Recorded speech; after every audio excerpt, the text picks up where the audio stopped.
So just the other day ago, bro, I made a video about Payday 3. I did a full in-depth review of the game. And in that review, I rated the game as 7 out of 10. Pretty average, right? Nothing crazy. I had actually increased my rating from what I thought the game was going to be in previous videos before that video. Let me just tell you something, man. Nobody fucking likes this game. It's actually really funny. Mostly negative reviews on Steam. This shit isn't even mixed reviews, bro. Mostly negative? You gotta be kidding me. That's detrimental for a new game coming out, right? Right out of the gate. You have mostly negative reviews, so that deters a lot of people from buying the game. Not to mention the game's already lost 90% of the player base, so that doesn't help. But today, instead of reviewing the game, I want to dive into the reasons why the fans and everybody hates the fucking game. Like this specific problems with what's going on here, because there are some true problems here, and if they are not addressed quickly by overkill, Payday 3 will be a distant memory very fucking soon. If you guys enjoyed this video, make sure you leave a like, comment, and subscribe for more content like this. I'm trying to get to 25k subscribers, so it'll help me out a lot if you guys hit that sub button. Let's get into the video. So let's start by talking about the main internal problem with Payday 3 that I think is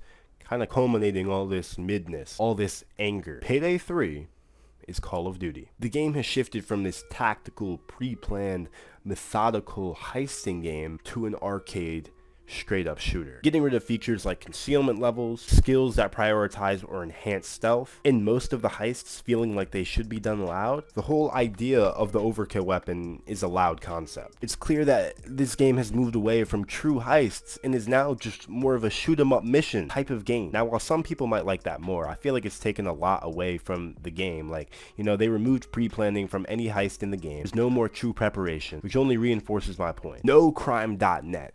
This was a fucking mistake. I thought the matchmaking in Payday 2 was so cool and unique, didn't you? Like how you went online and there were heists popping up, different lobbies popping up. That was just a fucking slideshow with a play button at the bottom. You can't even play single player offline. It's just such a downgrade of Payday 2's fucking matchmaking system. It's insane. And they have to add it back. They have to. That was a staple of Payday. And I know that in the plot of Payday 2 it got removed, but add something similar to it. Things like this matter to fans, and especially new players who don't know any fucking better and just see a shitty system. It's just not good representation of what Payday is. Massive mistake by the Payday team. Challenge-based XP. In Payday 3, let's say you complete an entire heist. You get all the money, you do all the objectives. If you weren't focusing on completing challenges, you won't get any XP for Infinite. So essentially, you won't level up if you do heists. There should always be experience given to you based on completion. It shouldn't just be challenges. That is dumb. For example, there's no point of getting extra bags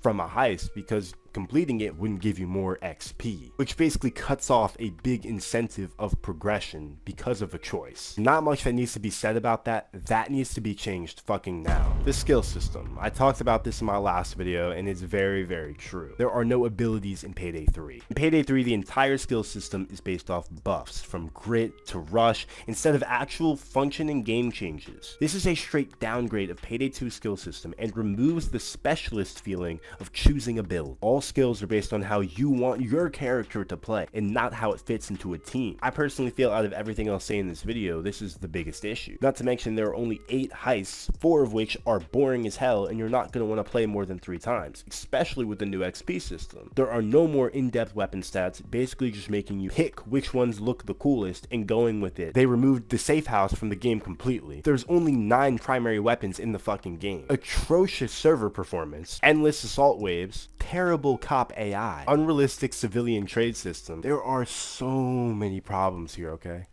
There are so many problems. I could easily make a 2 hour, 30-minute video on the problems that this game has. I gave Payday 7.1 because I thought it had decent combat, decent graphics, and a decent foundation, but holy shit, everything outside of the game needs a complete rework. I mean like literally every part of it. Just amazes me. As much as they have brought the game to a new level, they've taken so many steps backwards, because it's going to take some time and trust to rebuild the reviews from mostly negative and actually make this game full and successful. They have had probably the worst launch in 2023. Not being able to get into the game consistently 4 days after is crazy. They're going to have to pull the biggest No Man's Sky out of their ass we've ever seen. It's sad, man. You know, this just happens all the time, over and over and over again. Games just keep getting worse and worse and keeps falling apart for these developers. But hey, man, that's what keeps my channel alive. Guys, I hope you did enjoy this video. If you did, make sure to like, comment, and subscribe for more content like this. Without further ado, I'll see you guys in the next one. Peace out.